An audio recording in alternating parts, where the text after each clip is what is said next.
Ingon siya din 0942-688-3179. Gusto ko mabalhin ninyo, pero paborito nako ang karning baboy. Tana, nanay kompetensya ang pagbalhin ang karning baboy. Malutsan magyapon na ni Megson. Wala may butang nga lami nga dili maundangan.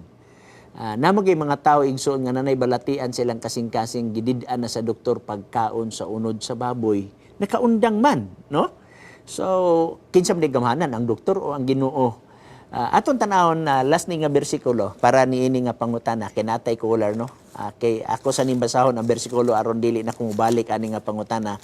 Proverbio 23 bersikulo 2 ug 3. Mao man tingali ni aton tanawon. Og ibutang ang usa ka kutsilyo sa imong tutunlan kung ikaw usa ka tawo nga ulipon sa kailibgon.